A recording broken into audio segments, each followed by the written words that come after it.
In episode number 374 of the Reasons I'm Broke podcast, we cover Into the Spider-Verse 2 and its official teaser confirmation. It was also a huge week for the hashtag Release The Snyder Cut movement. We got so much more than I ever anticipated. We'll cover it here. Our comic book review this week is Joker Killer Smile #1, which is the latest from DC Black Label. All of this and so much more on today's show.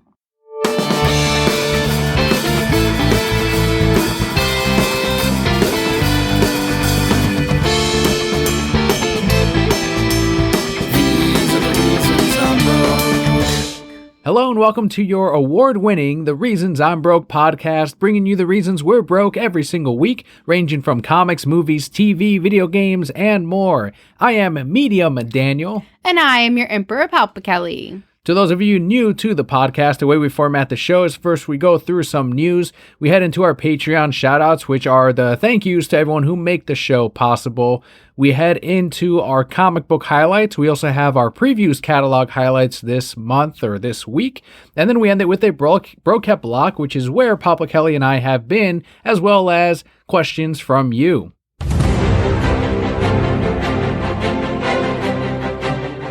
Our first bit of news this week is comic book related. After becoming the first female turtle in IDW's TMNT ongoing series, Janika will be getting her own comic series this February. See, I never knew if is it Janika or is it Jenica? I don't know. What's Janika does sound more cultured. Is she based after an artist like the rest of the turtles? That's a great question. I hope she is, because it has to go through that same pattern. Right. She would kind of have to be. Are there female Renaissance artists? This is 2019. Of course there are.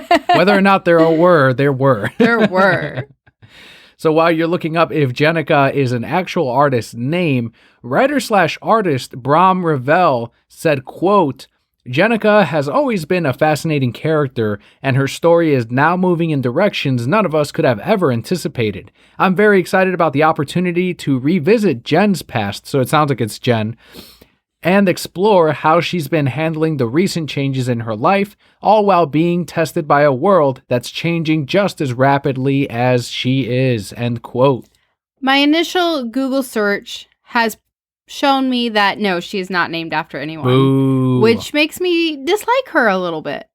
Doesn't quite fit. You gotta do the turtle. Right? The only reason I could think of them maybe not naming her after a Renaissance artist is they didn't want to spoil the fact that this character was going to become a turtle later on, because she's been a character in the TMNT current iteration of IDW's run for several issues before she got mutated.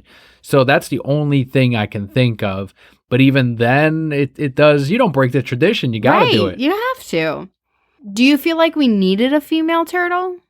It's always an odd question. I mean, if it's a good character, then yes, we need that good character. And so far, it sounds like the miniseries that's ongoing right now that is coming up for Jenica will further explore the character. I was always a little more partial, and it's been, I think, a year or two since I dropped TMNT from our subscription. But there was the White Wolf character that had a connection. Yes, the fox. Was it a fox then? Yeah, you're right. Had a connection with, I believe, Raphael. And it was based on their splintered past that they related on. So I always felt that she would have made an amazing member of the Turtles, even though she wasn't a turtle. Now, that being said, I haven't read this Jenica arc. I haven't seen what led her to become one of the Turtles. So I can't say. Maybe she's a way better character. But yeah, I mean, if this is probably the improvement over Venus from the next mutation one. Although good on them for even having Venus as part of the Turtles, right? I mean, they did it once before and now they're trying it again. And it's probably, I mean, you can only go up from there. And I'm sure there's Venus fans, and there's fans that probably wanted Venus to be worked into the comic instead. But if they can make their own, and they have built her up throughout many issues, since once again, she was a human before this for a while, and then they turned her into a turtle. Instead of just saying, hey guys, there's his long lost sister, they took the time to really flesh out the character from the sounds of it. Right. And that's something you could only do in comics properly. I just have way too many questions about introducing a female turtle.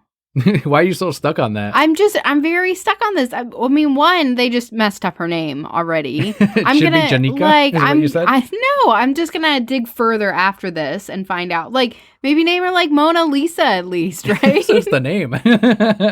Mona would have been good, yeah. Yeah, right? I don't know if she was an artist, but I mean, probably not. Anyway, I digress.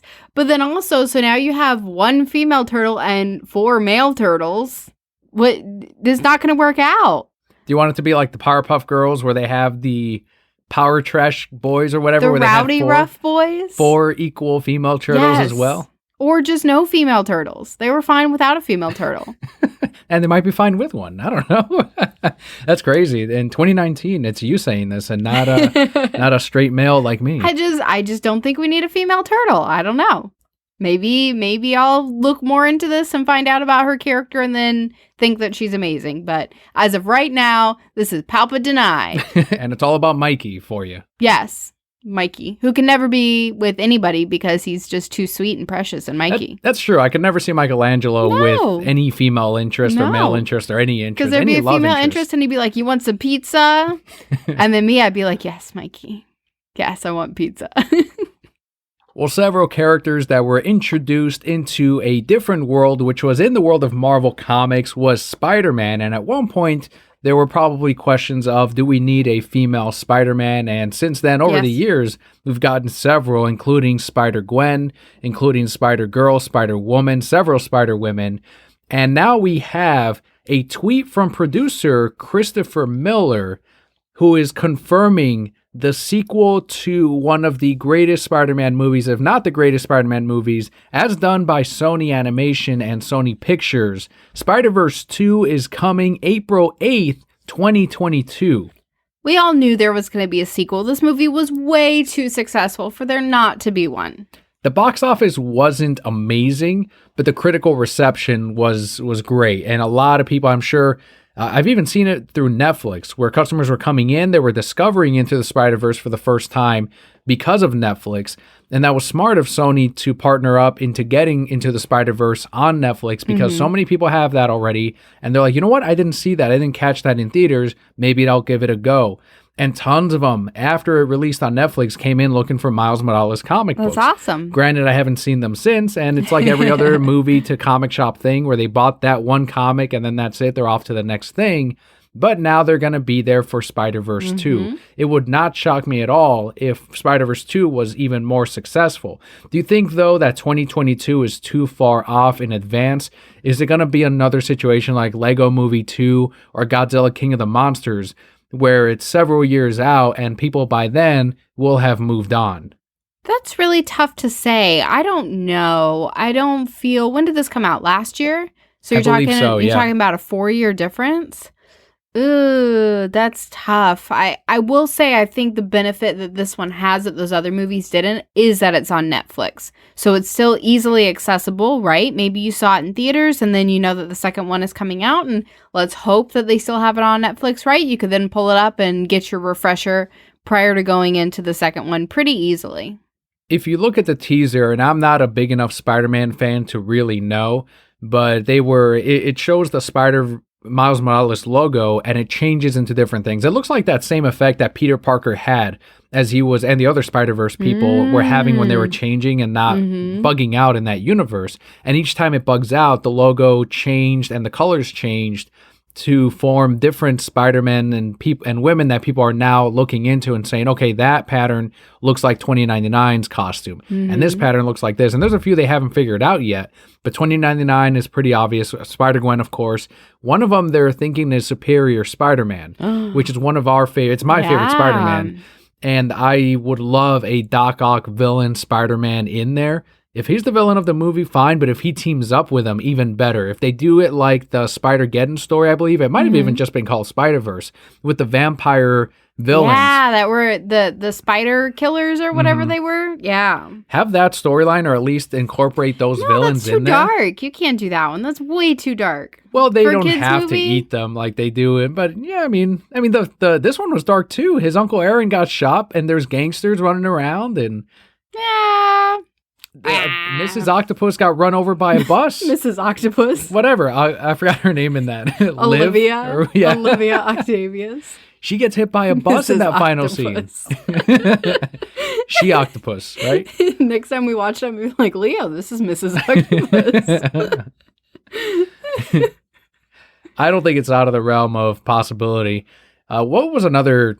I think there was one more. Someone suspected that the cosmic spider, the spider god, had one of the color schemes in one of those logos, but it sounds like it's going to more than double the amount of spider people that we're going to see in this. It's awesome. And the one I'm looking forward to is Superior Spider-Man. Is there one in particular that you are looking forward to, either returning from the first one or them expanding on it? I think we definitely need Spider-Gwen to come back. I liked that relationship that they were building between the two of them to see that advance, or maybe this takes place several years later, right? And so what happened with that, with them being from different universes and all that? I think I remember about 6 months ago when Sony was announcing these different plans of having TV shows, which I'm looking forward to, all of these spin-offs, is that they were going to develop the romance between Spider-Gwen and Miles Morales, which we saw in the comic books already, and now they're going to move that into the big screen. So I think that's going to be a pretty big part of this sequel. Right. Yeah. How do you even make like interdimensional relationships work? I don't even know. My prediction as well for Into the Spider-Verse is we saw Peter Parker, and spoilers if you haven't seen this, but if you haven't, shame on you. You should see Into the Spider-Verse. It's my favorite Spider-Man movie since Spider-Man 1 from many years ago with the Green Goblin. Freaking Willem Dafoe, amazing. I think we're going to see the older Peter Parker come back from the first movie. He got back with Mary Jane and they fixed things up again. And we know that there are Spider kids from MJ and Peter. I think we're going to see those Spider kids in this sequel, as well as Mary Jane, maybe as it wasn't Spider Woman. It was Spinneret. Yes, very good.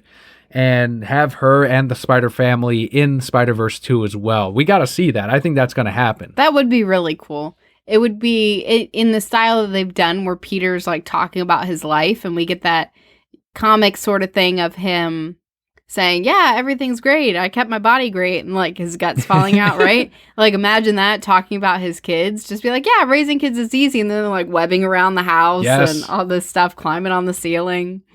The other thing I'm also looking forward to is we got a glimpse of this in the first one, but whenever they showed like Spider-Gwen's world, it was all in that watercolor style, like in the comic book covers.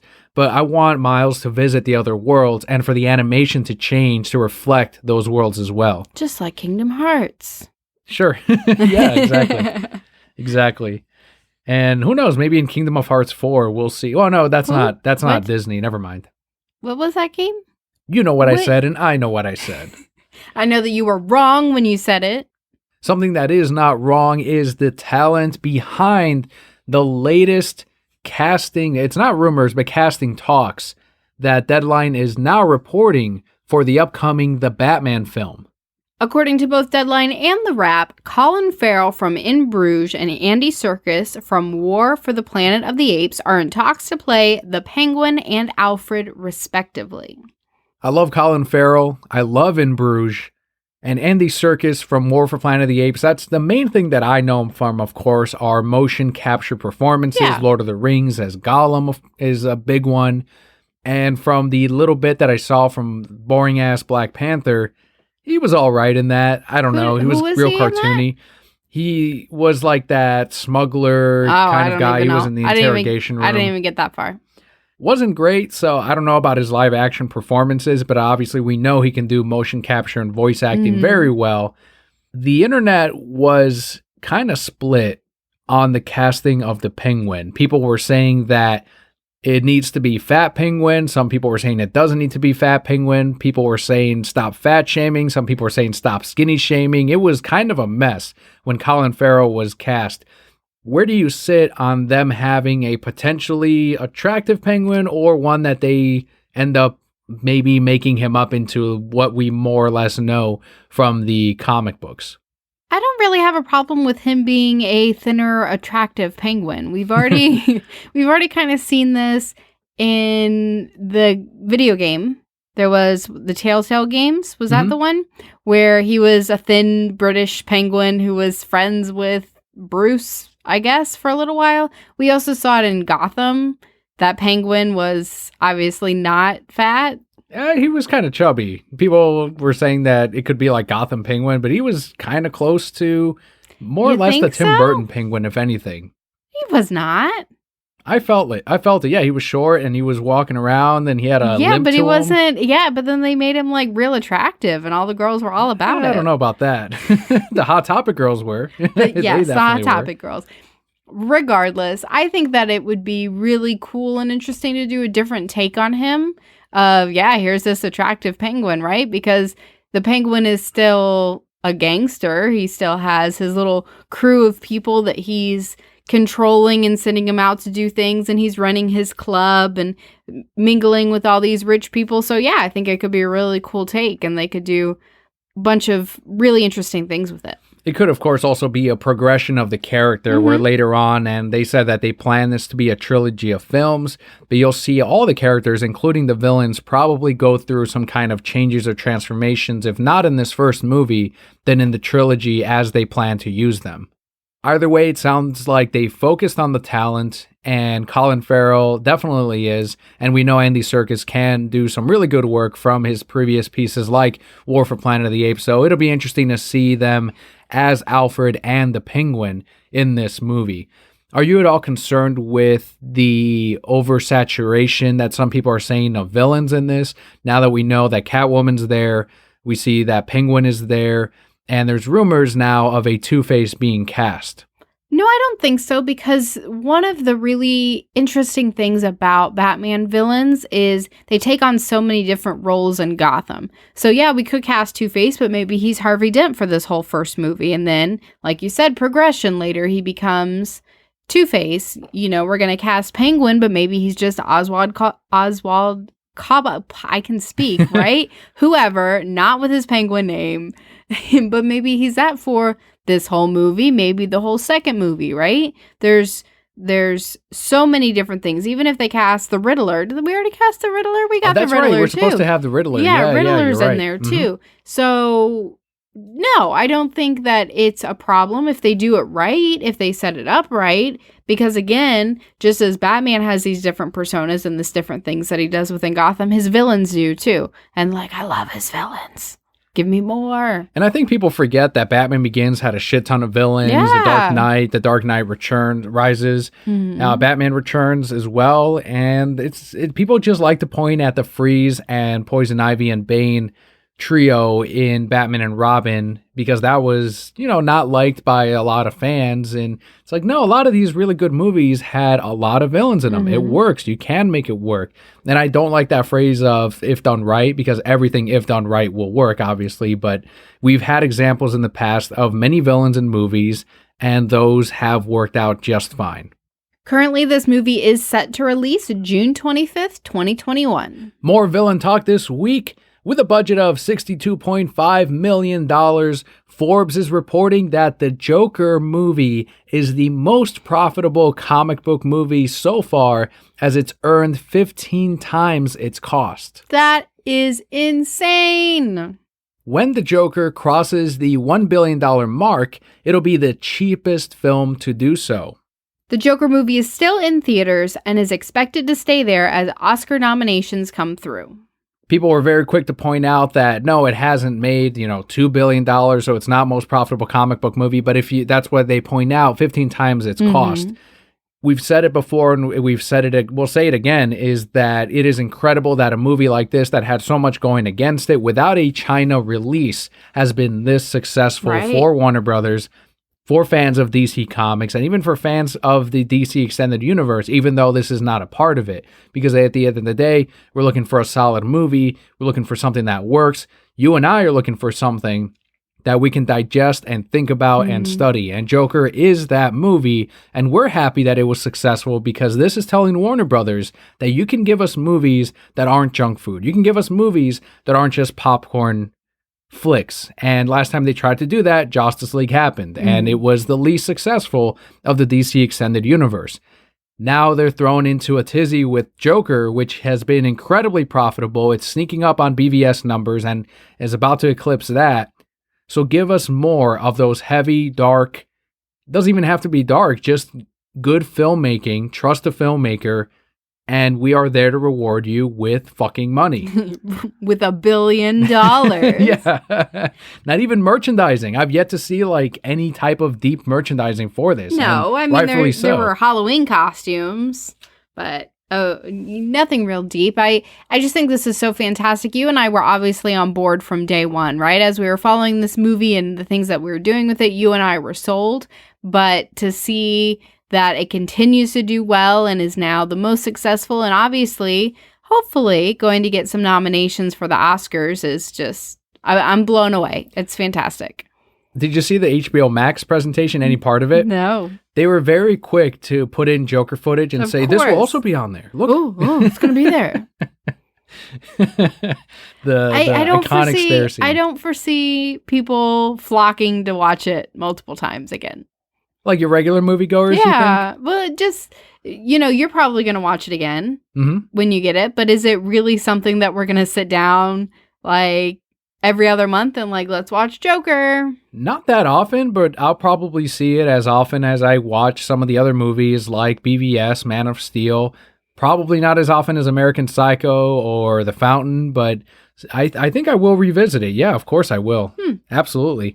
Once Upon a Time in Hollywood is my favorite movie this year so far. Probably as often as that, because they're both heavy movies. They give you a lot to digest, and obviously that's not something you can do every single month. You got to give yourself a palate cleanser from something as kind of downer, obviously, as Joker, or something as, I don't even know how to describe Once Upon a Time in Hollywood, but it's got so many different story arcs and different characters that you're kind of all over the place in certain scenes. So, yeah, I mean, I'll absolutely be watching these multiple times. Something else that I foresee you and many other people would watch many, many, many times is the Snyder Cut. What a fucking big week for the Snyder Cut movement. Such a huge week. At the time that we're recording this, and I don't know what's going to happen over the next couple of days, if it's something huge, we will do an impromptu mini episode just to talk about our excitement of what may or may not happen in the next couple of days. But today was the campaign for Cyborg. And to anyone confused or doesn't know what's happening, the Release the Snyder Cut movement, we all collectively have tweeted out for 1 hour each day this week, celebrating a different member of the Justice League. So the first day was Wonder Woman, then we had The Flash, today was Cyborg, tomorrow's Aquaman, next day, which is Friday, is Batman, then Superman, and finally Sunday is just getting it to trend once again for the 2-year anniversary since Justice League released. And each day that we've gotten really hashtag Release the Snyder Cut trending, it's spiked on Twitter, it's spiked throughout all social media as well. It did more in trending than The Mandalorian did for Disney Plus, which was crazy. So when are we going to get the tweets about like, oh, don't release the Snyder Cut because people could shoot up the place? As soon as that starts coming out if it comes out in theaters, you're going to see those. But yeah, the narrative has changed. It went from, no, it doesn't exist, to, well, maybe it exists, but it's not finished, to, well, they're never going to release it anyway, to, well, it's probably not any good anyway. So you see, it just keeps getting pushed closer and closer and closer to acceptance that it's coming out, and they're getting ready to shoot it down, but we're also ready to buy the shit out of it when it releases.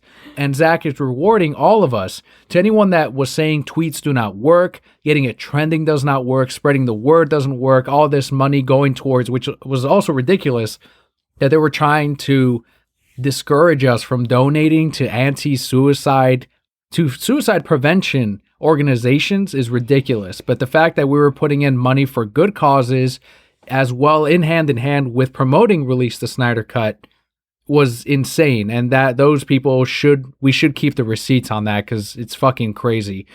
But to everyone that was saying that it doesn't work, Zach and Ray Fisher too, and also Jason Momoa have been releasing images from Zach's cut of the movie that are filling in the gaps in the storyline, that are confirming story plot points that we've kind of known about or we've speculated about, and now we're seeing it really coming together. So what was the first one, or one of the bits here? Because as of now, I don't know what they're going to release in the next couple of days, but we will absolutely cover it here. But so far, what do we have? So Zack Snyder released a still of Iris West and Barry Allen.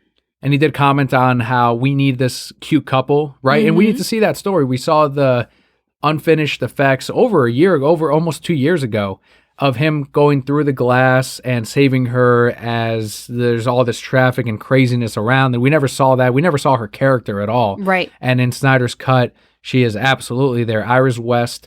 And he was setting up this universe of, you remember they were going to do the solo films after Justice League. So we were already getting our Flash world built in Justice League. And Momoa put up on Instagram Steppenwolf's, the beginning of his death. And it is Aquaman stabbing him through the chest with the trident. Then you see Wonder Woman in the background, and she's in front of the boom tube. Now, this is where we started piecing that together of, okay, we know Wonder Woman beheads Steppenwolf. We've seen that trailer bit of her bringing down the sword. And in Justice League's cut, they completely changed it to her breaking his weapon or his axe or whatever. But we know in Snyder's Cut, she beheads him. We've seen those stills. We've seen the slight edging of Steppenwolf's helmet as it's coming up and she's getting ready to behead him.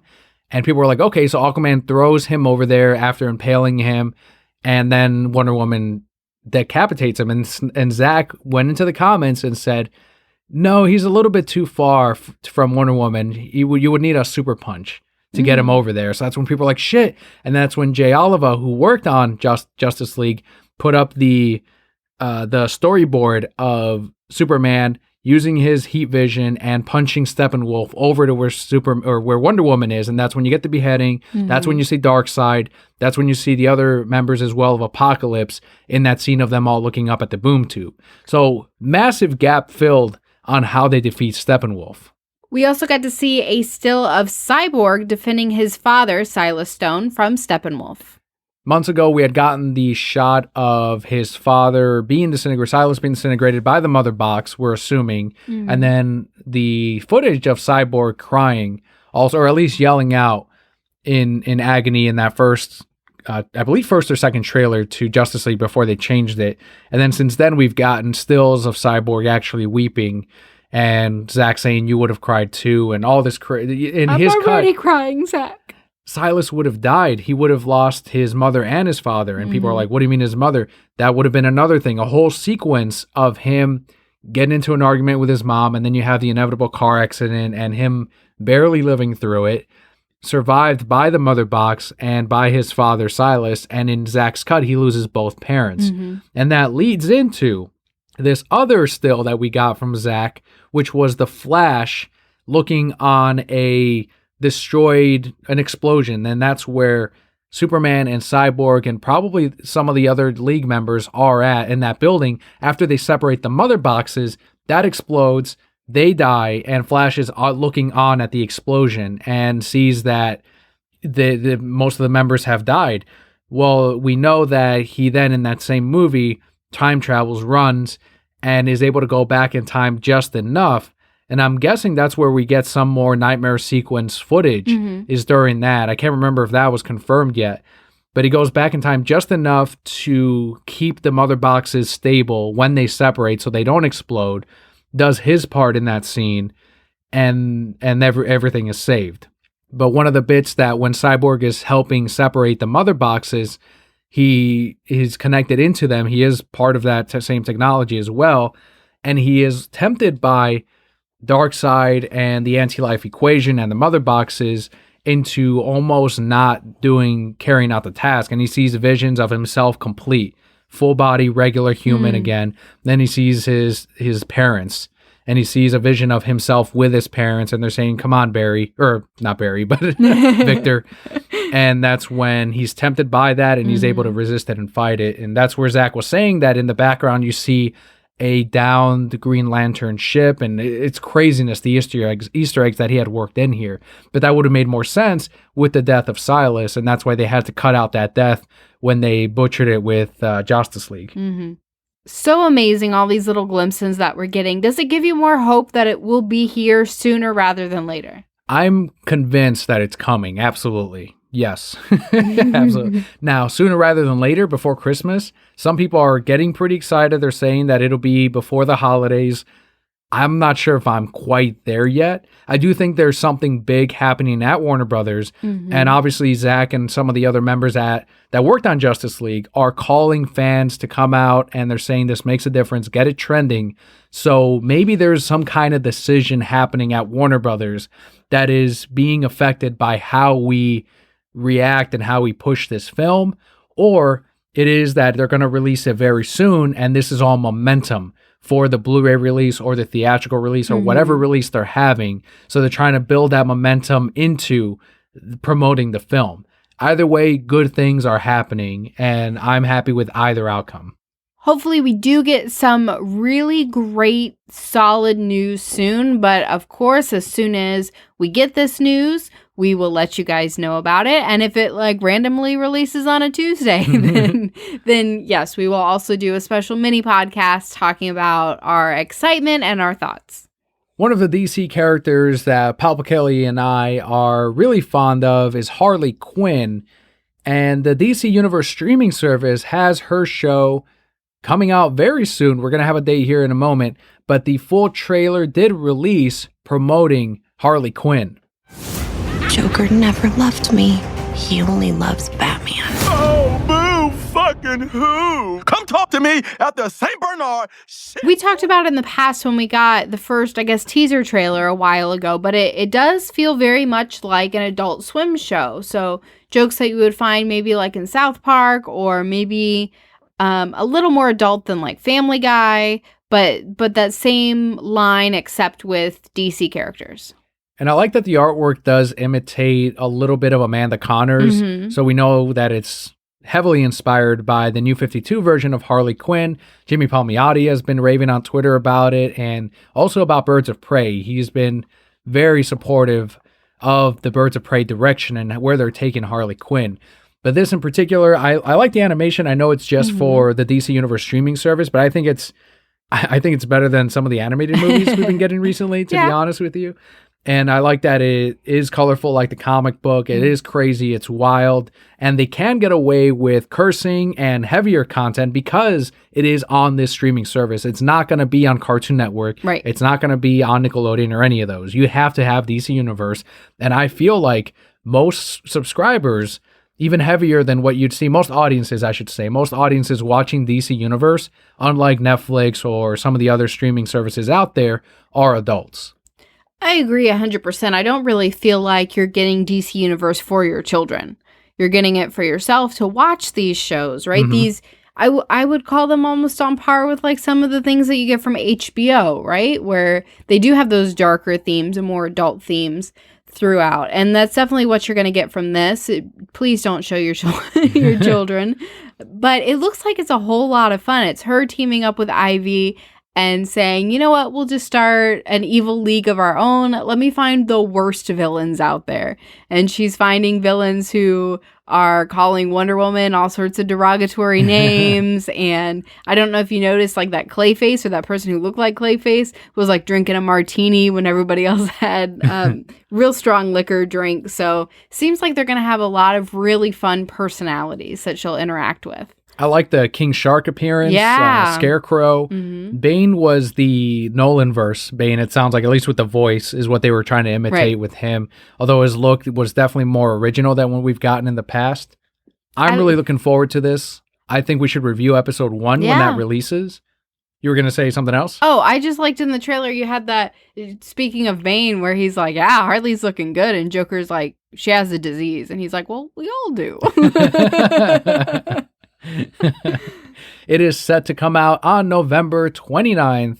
And as far as I know, yes, it's not going to be a bingeable show. It's going to come out every week, just like the other DC Universe shows have been. That's the day after Thanksgiving. So, like, you can eat leftover Thanksgiving food. After Black Friday, damn right. Yeah. Go do your Black Friday shopping. Buy your new TV, hook it up, get the DC Universe app. Damn right.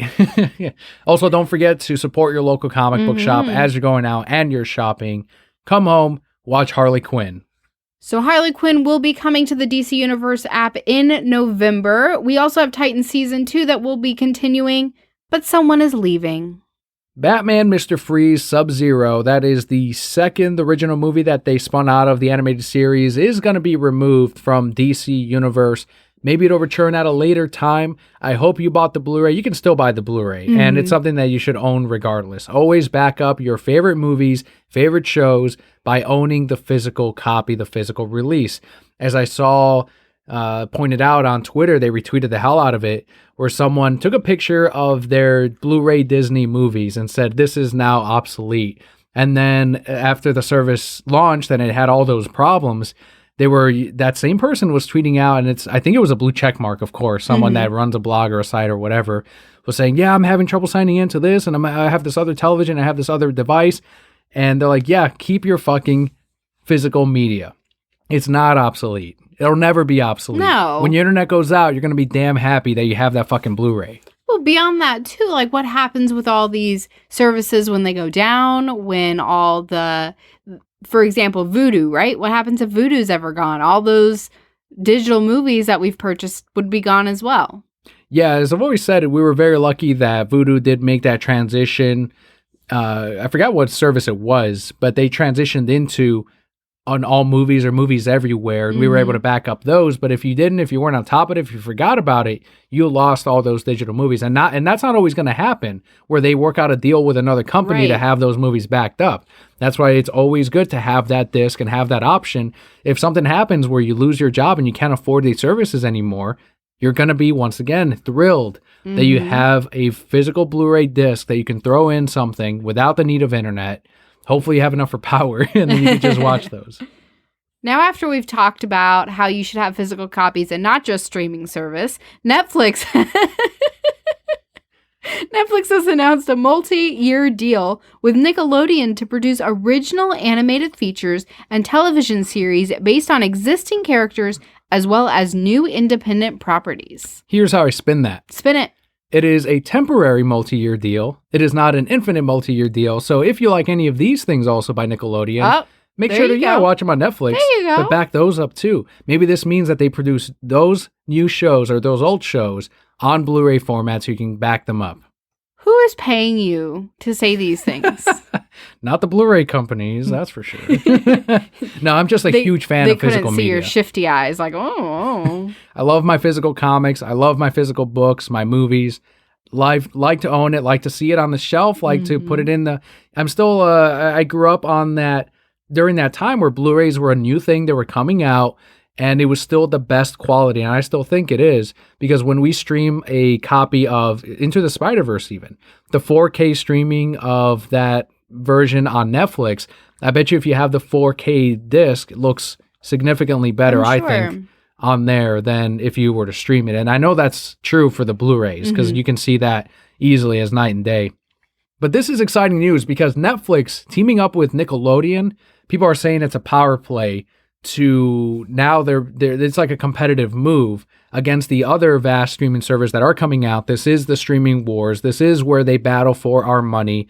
This is where they work out these deals to make their thing look that much better. And I think Nickelodeon is a huge get for them. 100%. It obviously appeals to people in our generation, and they have had a relationship in the past already. The previous team-ups they have were Rocko's Modern Life, Static Cling, which you really enjoyed, and Invader Zim, Enter the Florpus. I was never an Invader Zim guy. I did not like him. It didn't catch me. He scared me. Everybody loved Gurr, but I just didn't care about Invader Zim as the show. My little brother is 5 years younger than me, and he liked it. I think it did appeal to... It was in that lineup of shows that were after Doug, after Rugrats, after that era of cartoons, and this was the newer stuff. And I think I would lump that with SpongeBob, and that's probably why I don't like SpongeBob either. But to those that do like Invader Zim, that is now a nostalgic thing. And if those old shows do end up on Netflix, I will give Invader Zim its fair shake. I'll be honest, I've only seen a few episodes, and like I said, it didn't get me right away, so maybe it'd be something I'd enjoy, especially now, catching some of the more adult jokes that they may or may not have snuck in there. Just don't watch in front of Leo. It's scary. The unfortunate thing, though, is they didn't confirm whether or not these older shows like Doug, like Rugrats, were to actually be on the service. They instead said that there were going to be a lineup of original shows and original cartoons in partnership with Nickelodeon, as well as new projects based on existing Nickelodeon properties, kind of like they did with Rocko's Modern Life and also Hey Arnold, which is now on Netflix. So that's the only unfortunate thing. And what's kind of keeping, do you think, these older shows from being all on Netflix? Well, Viacom does currently have deals with VRV, Hulu, and others, so I don't know what those contracts entail, right? Maybe they have to stick with them for the next several years, and then at that point can come over to Netflix. I'm sure maybe they're just trying to get more money from Netflix, right? So, yeah, it's great that they're making these great new original things, but if you want it all, you better pay up a little bit more. I think I saw that it was like a $200 million multi-year deal with Netflix. I'm optimistic that if they're going to make original content that is based on Nickelodeon cartoons and then original ones exclusive to Netflix, that's a good sign of, okay, and a part of this deal is once your deal is done with Hulu, then that content is now going to be on Netflix after that. Yeah. And it makes sense too, because if you're bringing a cartoon, let's say they make a new thing based on Doug, why, like they did with Rocko, why not have the older cartoon on there as well as a way to support the new content that's coming out? When this released, can I tell you though, I was more excited for Nick Jr. than Nickelodeon. I was hoping they get Nick Jr. because those are all Leo's favorite shows. And how convenient would it be to have it right there instead of me having to go through like 3 different streaming services depending on what word he can say for what he wants to watch. I'm thinking we'll start seeing a lot of these properties show up early next year, and we'll be here to tell you what's new on Netflix, just like we do every single month. But with that, we do wrap up our news portion for the week. Here are the thank yous to everyone who makes the show possible every single week. It is our Patreon shout-outs.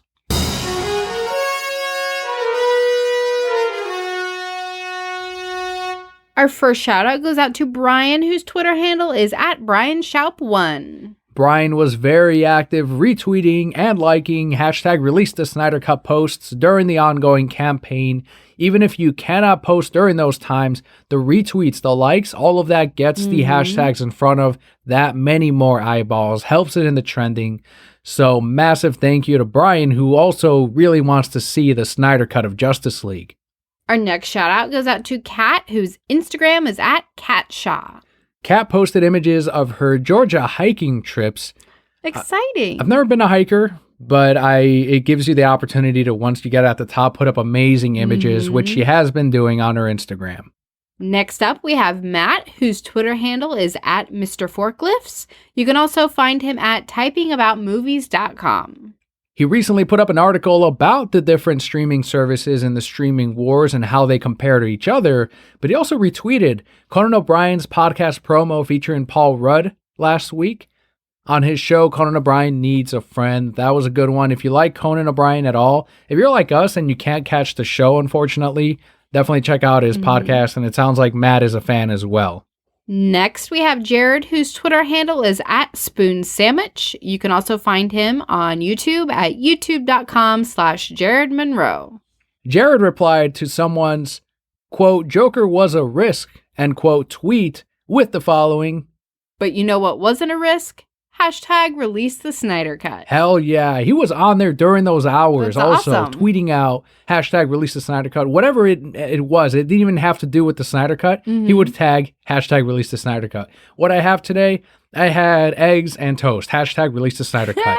Make sure to put hashtag Release The Snyder Cut, especially all day on Sunday, on everything. Whenever, even after this episode, put up hashtag Release The Snyder Cut. We have a new episode, hashtag Release The Snyder. Whatever it may be, do it. Every bit helps. Next up, we have Scott, whose Twitter handle is @LazyGamingGuys or @Pandanime. Scott retweeted an image of a giant dead Yamcha statue outside a Chinese art museum in Shanghai. Brilliant. Was he like dead in a crater? It wasn't a crater, but it's that same pose. Yes, this is my favorite Yamcha pose. Do you consider that one of the greatest pieces? Could you name that artist that made that into one of the turtles? No. Oh, boo. It was great though. Amazing, Yeah. huge piece. And then I don't know who agreed to like, yeah, let's have that outside in this giant plaza. What's that from? Don't worry about it. It's my art piece. It's just, it's fine. It's expressive. Also, huge thanks to Jose on Instagram at Kingdom T-shirt. Make sure to check out the different decals and designs he has on there. Our next thank you is for @insmouth_tide. He tweeted out, quote, "Finished Animal Man by Jeff Lemire. Good stuff and tied in to Snyder's Swampy quite a bit. Worth a ride." End quote. Is his Twitter handle talking about eating Tide Pods? I doubt it. I really doubt it. Really? I'd have to ask him. Ask him. I'm pretty sure it's more about the ocean. Oh, No idea though. But what'd you think? You like the Animal Man and Swamp Thing run from the New 52, didn't you? I did. I feel like Animal Man was really dark. Yes. I remember reading that and I was like, "Ooh, this is dark." But yeah, I really enjoyed it. It was really heavy, and I feel like now as a parent, I couldn't read it. Big on family Yeah. dynamics and family corruption. I believe it was his son that was corrupted by the rot, if I remember correctly. Yeah, wasn't his daughter was real big into the red. Mm-hmm. I don't know. I feel like I couldn't read it now, but it was really good.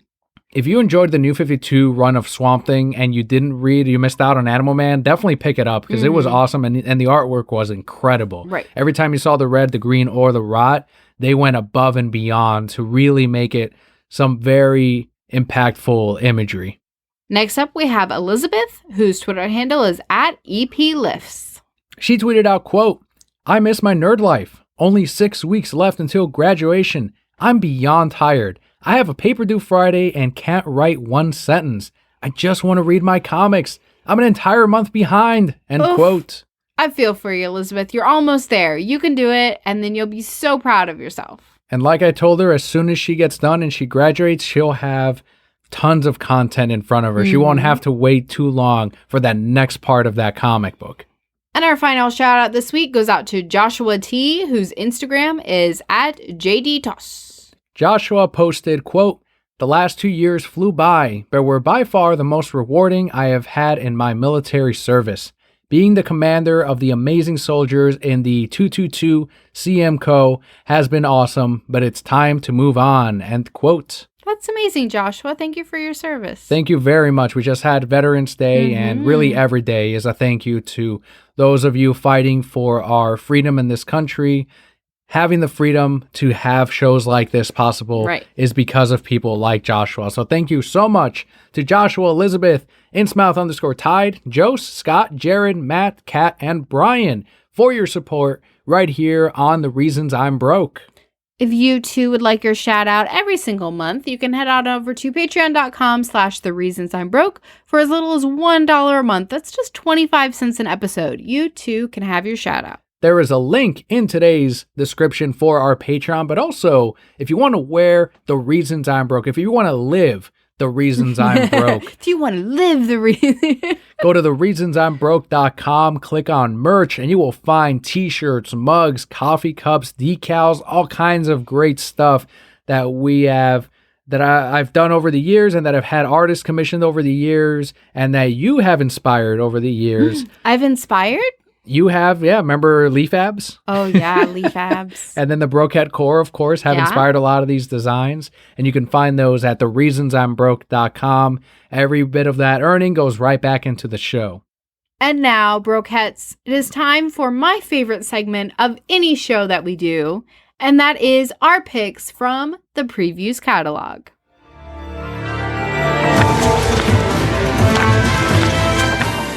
The Previews catalog comes out once a month. It is at your local comic book shop, but it is a catalog, pretty much a comic book Christmas catalog for $3.99. It is how comic shops do their ordering. It's how a lot of my subscribers at the store do their ordering, how they find out about the latest comic books, one-shot series, Funko Pops, statues, toys, figurines, figures that are coming to your store or that you can order through your store.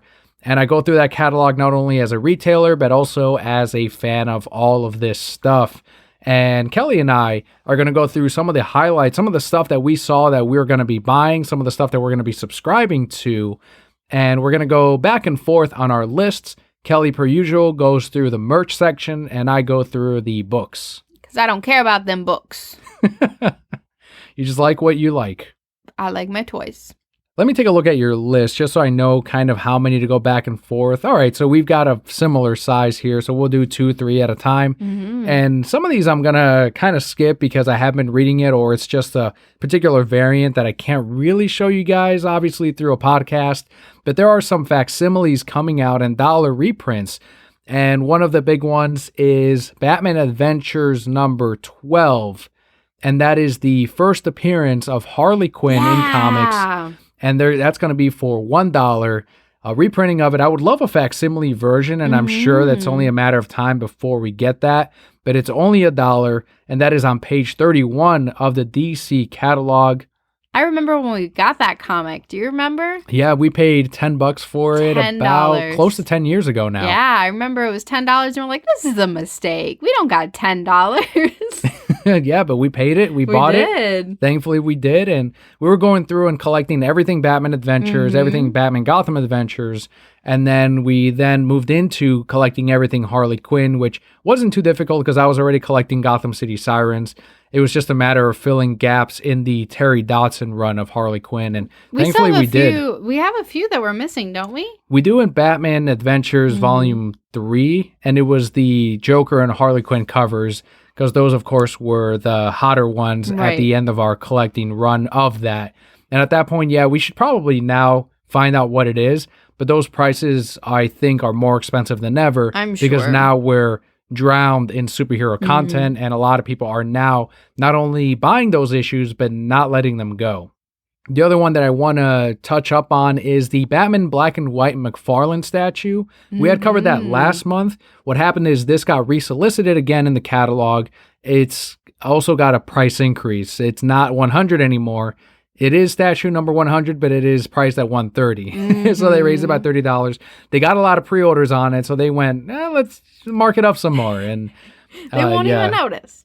It is a bigger size than the other black and whites, and I don't know if they also increased the size of it. I didn't compare them, but I was like, all right, guys, fuck. Of course you're going to increase the... This is like a Marvel move. What are you guys doing? You're not Marvel.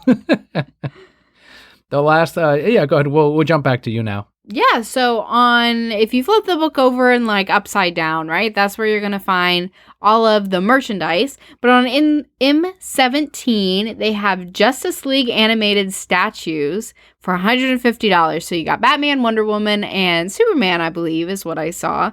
$150, but these are a limited edition of 3,000. And they look straight out of Justice League, the animated series, we watched all of them multiple times, right? Something that we really enjoyed.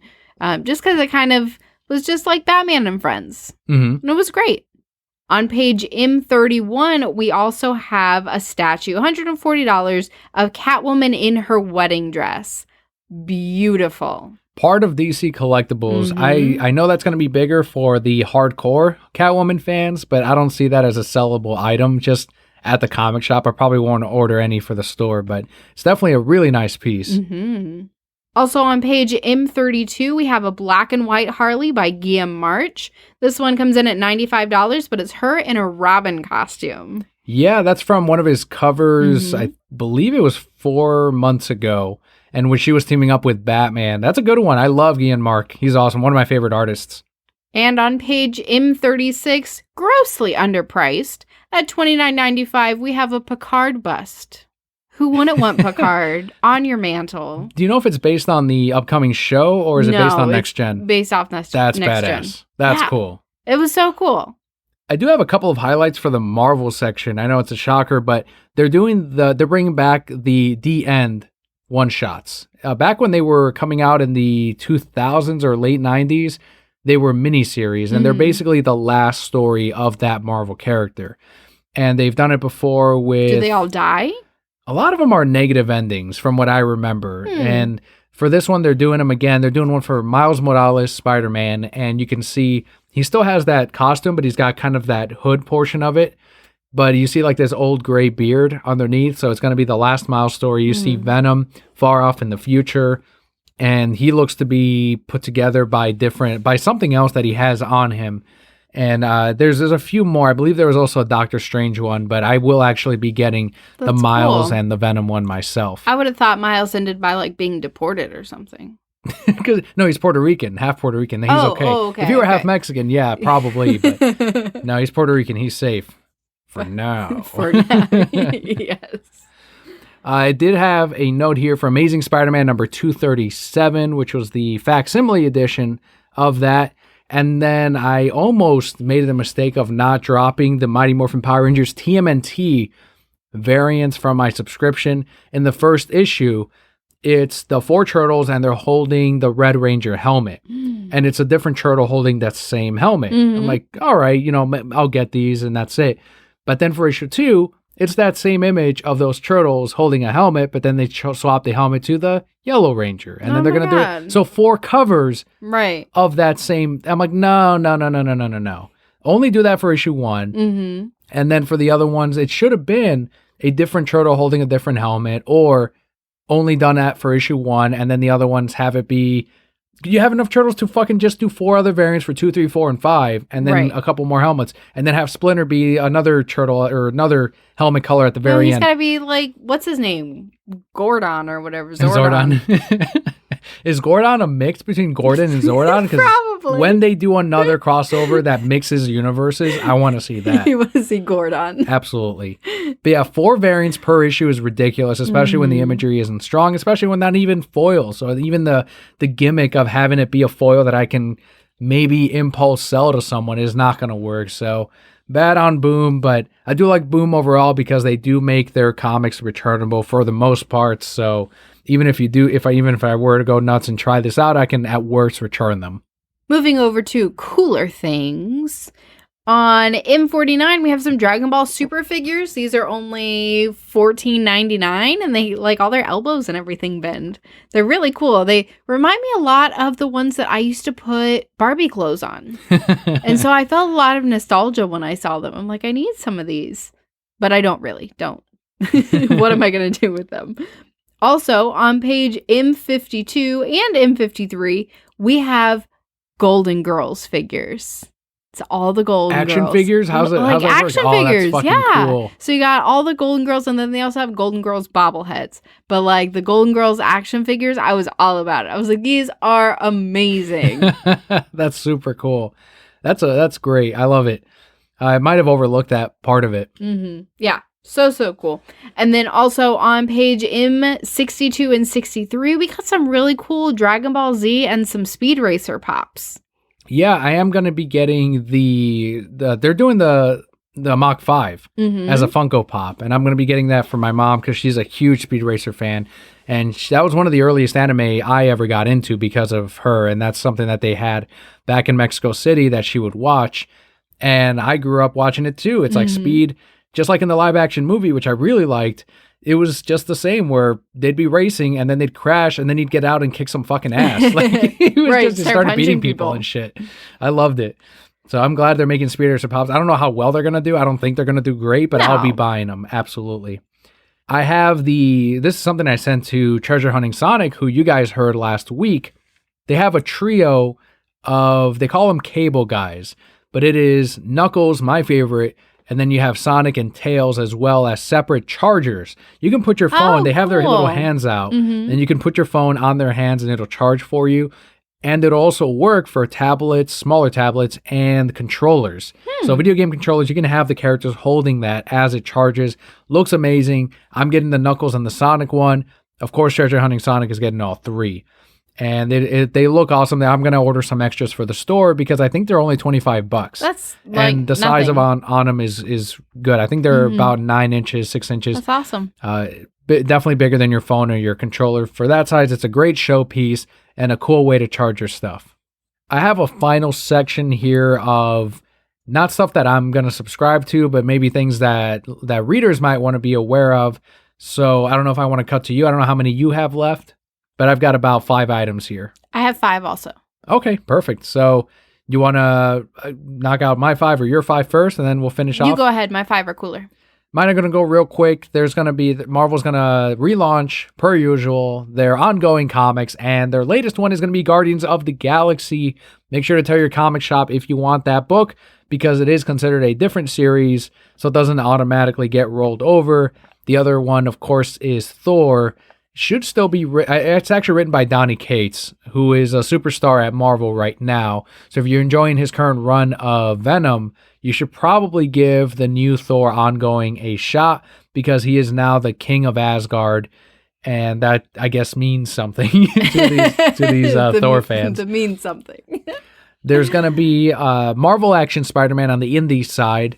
So if you want something that's more all ages Spidey, definitely check that out. And on the DC side is the Wonder Woman number 750, which we complained about a couple of weeks ago. But if you want to start reserving your Decades variants or that main cover, now is the time.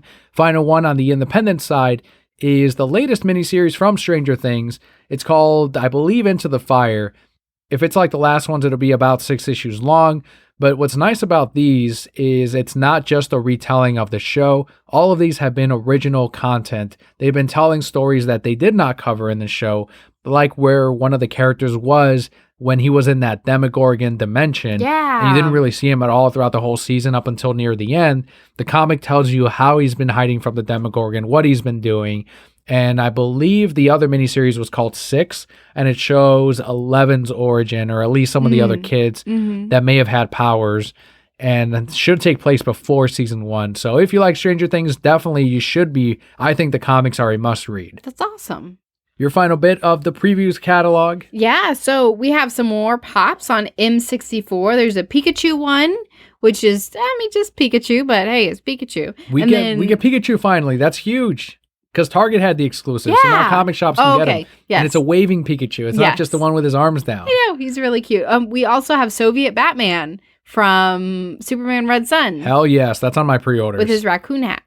Damn right. It's not a raccoon hat. It's a fuzzy hat.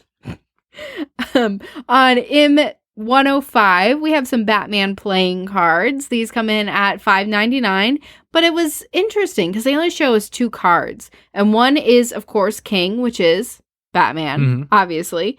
And then we have Nightwing, who is 8. That sounds about right in his Bat family ranking. Right. Because Alfred should be number 2, if anything. So Alfred would be the queen? Catwoman's going to be a queen.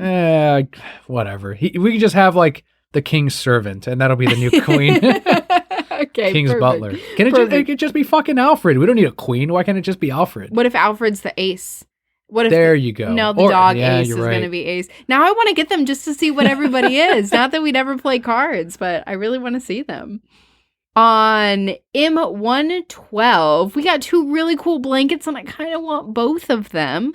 But one of them is the Super Mario cartridge from SNES. I saw that one. A fleece throw for $29.99. And then you also have an NES controller fleece throw for $34.99. So we're headed into winter, good time to pick up some more toasty blankets. Women also love blankets, so if you want to impress a woman, get her a blanket. Throwing that out there. And the last thing I have is from page 416. You have an almighty beanie hat. I saw that one. So it has his little wings, and then that one is $24. But then you also have an almighty headband. So it's just a headband with his little hair sticking up, and that one's only $12. It's super cheap, and then you can wear it and be sporting your pride, and nobody even has to know. People will know, there goes a fucking weeb. Probably. I love Almighty though. I'm a fan. I know you are, but I wouldn't wear that. I would wear that Bulbasaur one that I do wear. You do. You love your Bulbasaur beanie. Did you see they have a Bulbasaur necktie? Was that in the previews too? No, I saw the Joker one. I didn't see the Bulbasaur one, but I saw a Joker one in the previews. It's not in previews. I saw it on my Facebook, and I was like, oh, I should buy this for Daniel for when he never wears ties. At our next wedding, I'll wear it. Our next wedding? That we attend. Oh, okay. I thought we were getting remarried. I'm like, are we marrying each other? Are you already writing me out? 5 years and done.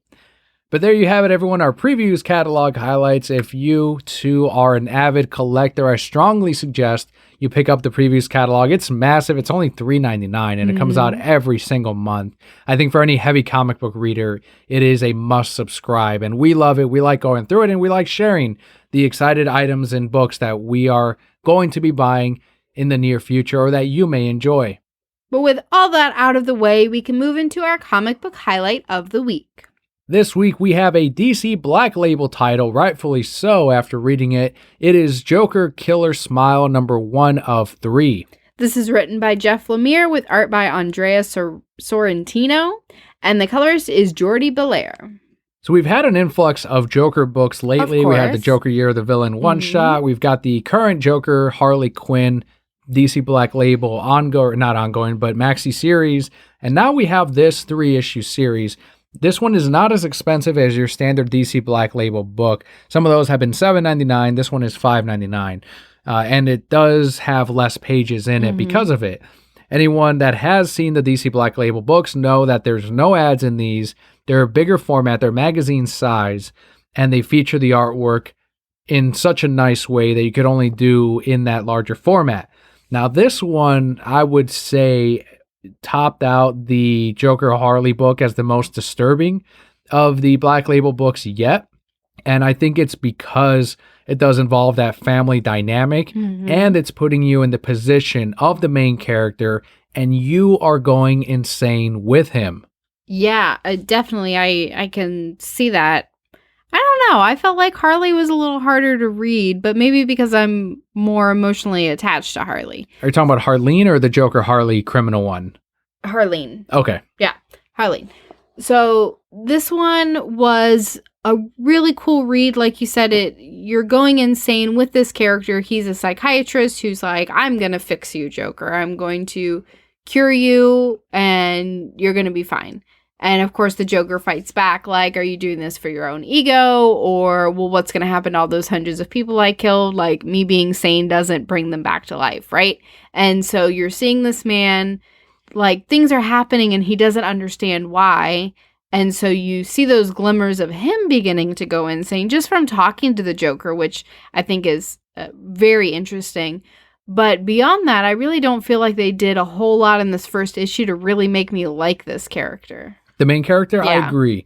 Yeah, I don't think that I connected heavily to him aside from the fact that he had a child kid, and he had a wife and the work was affecting his sanity outside of work.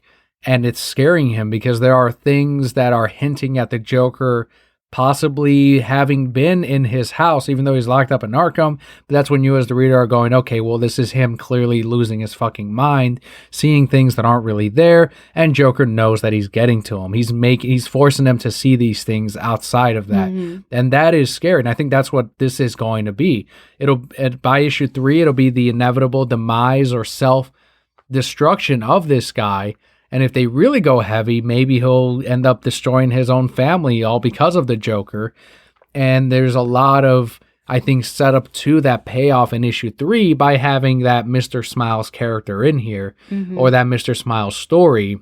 I think it's disturbing as hell. And I don't think, you almost relate to the Joker more than the main character because you're seeing how he is planting those seeds just to carry out this, I guess, what you can view as artwork. I think that's how they set up this particular version of the Joker, where he's just creating art or he's saying that he's just expressing himself. Right. He's saying that laughter and smiles are the most beautiful things. So that's why he's, for example, releasing Joker gas, right? Because that's beauty when he can make those people laugh like that. I will say I feel like they're going to have to do a lot to explain why only speaking to the Joker is driving this guy insane. And I don't know that I feel that they're going to do that. I feel like we're going to see him fall into insanity and they're just like, yep, that's what happens when you talk to the Joker. Do. And I feel like it deserves more than that. But obviously I haven't read the other 2 issues, so I don't know. This one is very different from the other Black Label books that we've read or are reading in the past, like Harleen and Batman Damned, for example. Since it is written by Jeff Lemire, we were just talking about his Animal Man that Innsmouth had just read. And it is in that line of horror. It is in that line of, he likes that family dynamic and exploring that. We saw that in Animal Man. I think he did Family Tree recently that just came out. And that's another, obviously, a family story of a girl slowly turning into a tree. And yet again. The Giving Tree? I hope so. The origin of the Giving Tree. And in this one, for Killer Smile, yet again, you get a family story with horror all around it. And that being the Joker. So if you did like that Animal Man story or that series, or if you like horror stories, that's what this is going to be. it's going to be a scary, dark comic book that probably won't have a happy ending by issue 3. Overall, I feel like we both probably enjoyed this first issue. I know I enjoyed this first issue. I did. And so I would definitely recommend picking it up. Let's head into the final section of our show today. It is the Brocat Block, which is what has been happening with Palpa Kelli and I, and also a couple of listener questions. We'll start it off with our listener questions. Both of them come from @CubanSlim. The first question he asks is, quote, "What are your thoughts on Disney Plus running ads? This was just revealed this week. This is to uphold their agreement with Starz to keep and utilize rights for some Disney films. Do you see HBO Max doing something similar? Will Netflix keep their footing?" End quote. A lot of questions here from a lot of subscribers that I've seen and talked to. They've said they haven't seen ads on this service. It's not Disney Plus. We're not going to be getting it. So I can't say from my experience. And I feel like even if I got it, I wouldn't be able to use it from what people are saying. Right. They're having a lot of issues. But if they're eventually going to have ads on there, they bought out Hulu. They own a majority of Hulu. So clearly they have no problem utilizing a service that does have ads on it. Since I'm not affected by it because I'm not getting Disney Plus, I really don't have a horse in this race. But I will say that for the consumers, if they do end up inevitably adding ads to certain programming, I hope that they add an additional tier, which I think they can get away with, to have an ad-free version, just like Hulu, for an extra couple of dollars a month that I know a lot of Disney fans and MCU sheep will gladly pay up. Yes, I definitely think that they could get away with that. It's going to be really crappy if they do have ads, though, particularly on kids shows, right? Because you're going to put this on for your kid, and it's not our age anymore. We don't have to watch commercials. So your child sees no ad on every other channel, and then here in the middle of Mulan, there's 2 minutes worth of ads or however long, right? And they're going to stop watching and they're going to go find you, and now your piece is ruined. He also said HBO Max doing something similar. I don't know if HBO Go has ads. I don't think it does, right? No, I don't think it'll have ads. They're going to continue that model and just offer more for the $14.99 a month. Even though they have TCM on there, that they're, different programming that's not just specific to HBO, I don't see ads happening. Obviously, could change because they have so much third-party support. But for that $14.99, $15.99, I don't think we're going to get that. I feel like HBO is too good for ads. Yeah, hopefully they have the similar model as Netflix. And you finish it off, will Netflix keep their footing? Absolutely. Oh, yeah. I don't think all these articles and tweets and posts about Netflix is doomed, this is the death of Netflix after Disney Plus debuted, that's not true. I don't think that. I think Netflix is absolutely here to stay. They did the right thing by having original programming from years ago already. So they've been seeing this from miles away. They knew that they couldn't have exclusivity to this content forever. And they used their earnings or their budget to also create original programming that they'll forever make money on based on Blu-ray releases. And we've seen that happen. And also original movies and deals with people like Martin Scorsese to have movies like The Irishman exclusive to their service. So they are here to stay. They're going to maintain their footing. I don't think that this is the death of Netflix at all. Our next question from Cuban Slim is, quote, "Why do cons focus so much on media guests rather than comic book creators? Aren't these shows classified as comic book conventions? However, every show less and less focus on the comics and are disrespected. It's got to be the money, but where does it stop? MegaCon is a good example of this. The shift has been drastic over the past 4 to 5 years and continues. Other shows are now shifting this direction. Comic book creators are rock stars too and deserves the same treatment IMO. Thoughts?" End quote. That's a great question, and not something that's just isolated to MegaCon. As he said, this is just an example of this. And I think we've all seen it. I think whoever's listening now can relate to the fact that their local convention isn't majority comic books, unless it's C2E2. That's why I love C2E2. It is a comic book convention, the only true comic book convention that I attend every single year. And what I mean by that is that the focus is comics. They have like a little upstairs section for video games, and it's a couple of booths. And then they have all comic booths. Their media guests, yeah, will have a mix of a couple of TV show people and a lot of comic book guests. But that's the show where they will announce huge DC projects, huge Marvel projects, Image Comics, Dark Horse. That is the place to be for these publishers. That's where they have their comic book retail summits every single year, where they answer retailer concerns. They give direction as to where the market is going. And I love C2E2 because of it. Now, as to why other conventions around it and throughout the nation are turning into media shows, it's simply because comic book movies and shows are the action things of today. They're the popular things right now. And because of that, the general audiences are going to these conventions more than ever, I think. And it's because they've seen these superhero movies or they've seen these shows, but these are not readers. So when a majority of your convention goers, although you have more audiences and more goers than ever, and now your convention is bigger because of it, the shift has now changed to, okay, now it's not just the comic book people and comic book goers coming to the convention, it's the general public.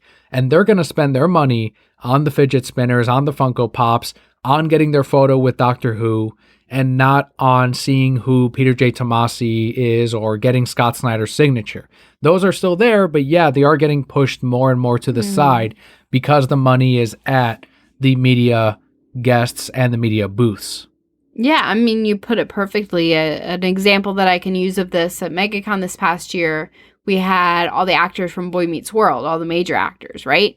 And I had people on my Facebook go specifically to meet them. So they went one day, it was to meet Boy Meets World. Of course, they had to spend money for admission, spend money to meet and take pictures and get autographs with all these people, and then spend money on food or whatever else they purchased there, right? But that was two more ticket sales, so they wouldn't have had otherwise. I think when the bubble bursts for superhero movies and shows, you're going to see a huge thing happen where you're going to have probably half the number of conventions shut down. So you're not going to see as many of these mini conventions anymore. But the ones that are going to stick around are the ones that are able to reduce their size of the show floor and their media guests and guests to survive. And I think their core will still be, at that point, it's going to go back to being comic book conventions, because the same people that were still attending, that were going for the comic book guests, are still going to be there because they weren't into superheroes because of the movies and the shows. Right. They have been there reading the comic books and have been there because of it. Thank you, Bobby, so much for submitting your questions. He submits one every single week. We had 2 this week because we had a guest star last week on our show. So I wasn't here. I know. Sorry, guys. But yeah, we're giving you an extra long episode than usual, or maybe it's about the same length as usual, but definitely longer than last week's, which is where we go into close out the show with what has happened this week with us. And in case you missed it last week, we had Ian Flynn, the current writer of IDW Sonic the Hedgehog comic book. He made his return to the podcast, as well as Justin, Treasure Hunting Sonic, massive Sonic the Hedgehog collector, who helped out with the interview. If you're a listener that jumped on because of last week's episode, huge thanks for making it this far, and hopefully you found something in today's show that you enjoyed, that if not only made this episode enjoyable for you this week, but maybe you'll come back next week for some more of your award-winning The Reasons I'm Broke content. And now you're introduced and know of Emperor Kelli. Thank you. I was going to say it's me. I'm what they found. That's right. I'm what they found in this episode. They're like, oh, that Kelli, she got some good ideas. The other bit that's been happening with me this week is, of course, Black Friday preparation, getting those sales posts ready, getting the store ready, getting my orders ready for what will inevitably be probably our most successful holiday season since we opened the store about over 2 years ago now. So yeah, it's going to be great.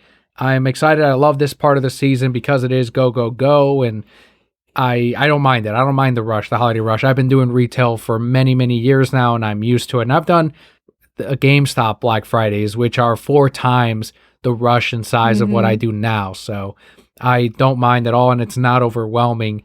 if it ever gets to GameStop overwhelming, it will be incredibly successful at that point. So, but yeah, that's what I'm prepping for. And because I do manage this comic store, it is a lot more hands-on with, all right, make sure we get all the scheduled posts out, make sure we answer staff questions on how the sales are going to go, and really prep to not only appeal to our existing customer base, but to the ones that only show up during this period, during this holiday season, because they have that friend or that family member that is into superhero stuff. The last 2 weeks for me have been very busy at work. Of course, this is my first holiday season with this new company, and so there's a lot that goes into it. I'm still learning. And so balancing that, and of course I'm back in school, so balancing that as well, and work has been a lot and has been challenging. So it's kind of, I get through my day and then I fall asleep at like 9 p.m. usually.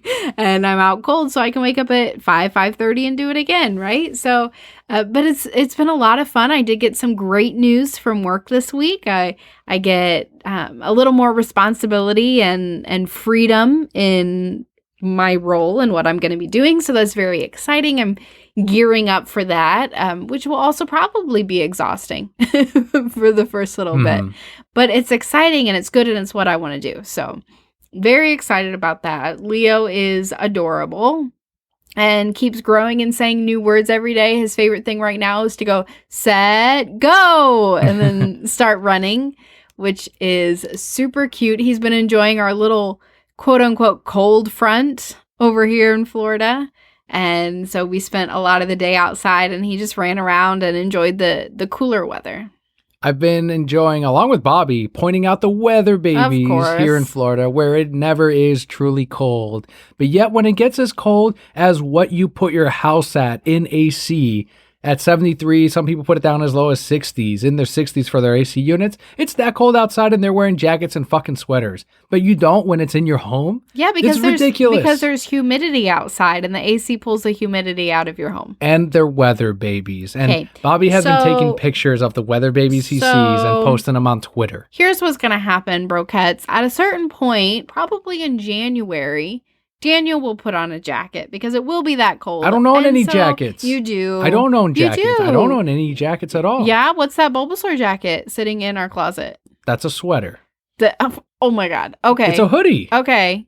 It's a jacket.